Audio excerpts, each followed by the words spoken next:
Good day, Philippines. This is Mike Padua once again, and we are back to our coverage on Tropical Storm Choi-wan with local name Dante. And here's the latest update for today, Tuesday, June 1st, 2021, and this is brought to you by Typhoon 2000. And let's begin with our update. Here's the latest fast animation from the University of Wisconsin satellite servers. And as you can see here, the storm is still struggling to organize. That's why the wind forecast of typhoon intensity will no longer be there based on what we see for the past 24 hours.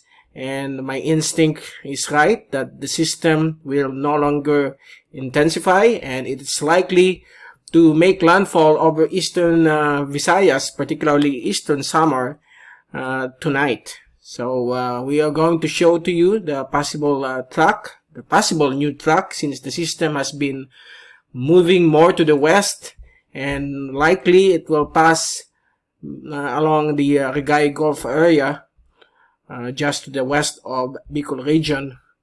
Here is another system. This is 90W, struggling to organize as well.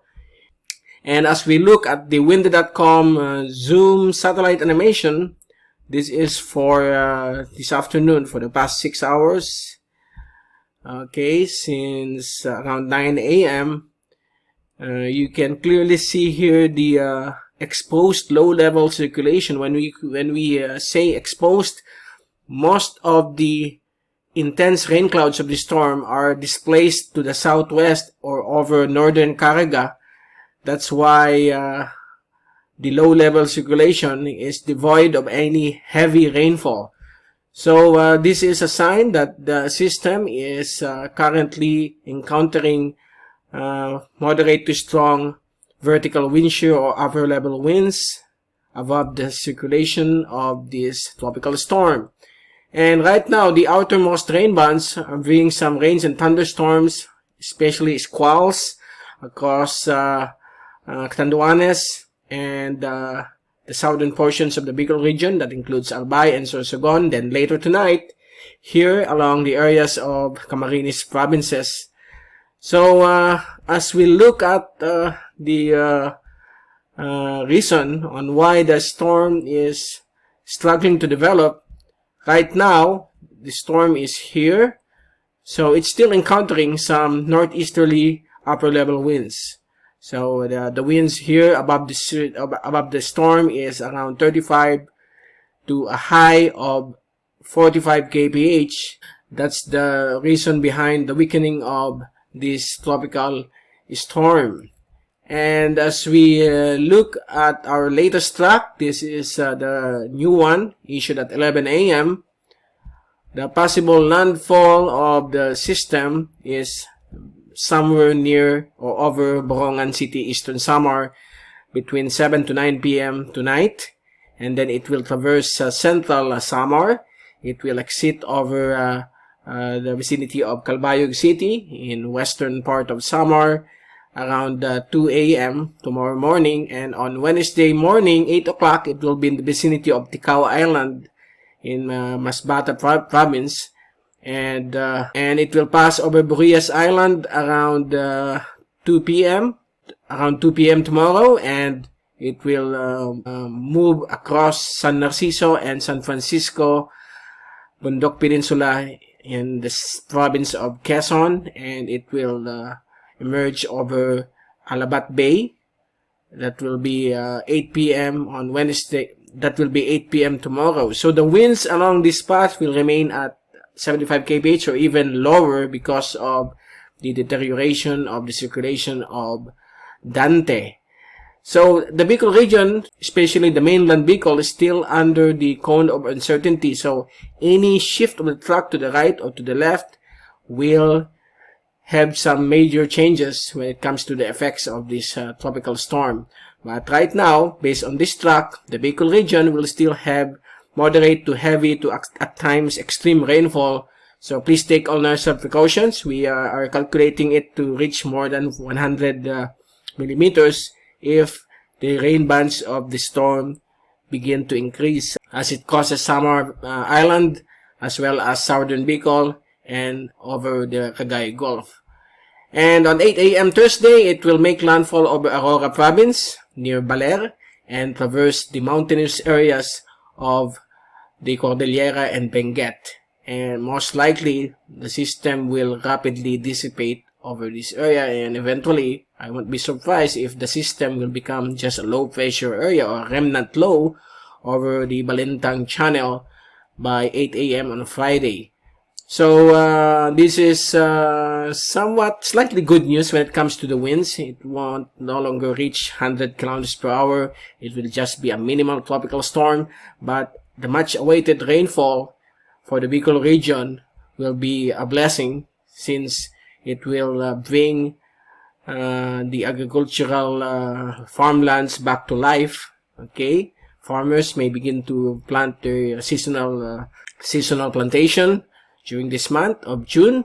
Let's hope and pray that the rainfall will not overflow our river systems, since it's moving at an average speed. Okay, so please take all necessary precautions, especially along the river banks and the low-lying areas of the Bicol region, because of possible rainfall of more than 100 millimeters. And here's the tracks of all agencies. So it all suggests that the tracks will be across the Bicol region, but the latest now on the Typhoon 2000 track, it's over Caraga Gulf. So similar to the track of Joint Typhoon Warning Center. So even Pag-asa is already making a landfall over the Bicol region. Now, let's take a look at the multimodal diagnostic comparison when it comes to the forecast intensity of the storm, the forecast wind speeds, and it's now June 1st, so it's here. And this is the forecast, so it will no longer reach typhoon intensity. This is only one model, so the majority of the models suggest it will just remain a tropical storm or even weaken into a tropical depression. And even as the wind shear, this is the deep layer shear or the upper level winds, this is now. For the next 24 hours, the upper level winds will drop significantly, but it's not a problem for us here, since the system is already interacting over the landmass of the Philippine Islands. That's why this is a non-factor unless it return back to the ocean, okay, or the Philippine Sea. It might re-intensify, but since the storm will pass over rugged terrains of Samar and the Bundok Peninsula, as well as northern Luzon, it will just be a tropical storm. And if we take a look now at the oceanic heat content, luckily for us, the oceanic heat content across eastern Visayas and the Caraga Gulf is very low, and it's not expected to boost the energy of the storm. And here's the rainfall accumulation, which I mentioned. This is for today until Thursday. The whole of northeastern Mindanao, Visayas, as well as the Bicol region, southern Quezon, and also northern Quezon, in portions of Rizal, in some portions of Calabarzon, including central Luzon, might get rainfall of around 50 to as high as 100 or more than 100 millimeters. So it depends on the circulation of the system. If the upper level winds relaxes, there will be more rainfall over these areas. So please take all necessary precautions against flash floods and landslides, as well as the overflowing of the river systems along the path of this tropical storm. And as we look at the wind forecast, it's not much. It's only around 30 to 60 kilometers per hour wind gust. Some areas, like here over the areas of Bureas Island, there might be a wind gust of up to 100 kph because of the close proximity of the cyclone over these areas. And so far, that's the latest for today. So we have given you some good news, slight good news when it comes to the wind speed of the tropical storm. It's no longer going to be a severe tropical storm or even a typhoon. It will just be a minimal tropical storm upon its passage across the Philippine Islands within the next 24 to 48 hours. So that's it. This is Mike Padua reporting, and we will be back again tomorrow to give you more update on the tropical storm from Typhoon 2000. Stay safe always. Be #WeatherWiser, #TyphoonWiser. And thank you so much for watching our channel.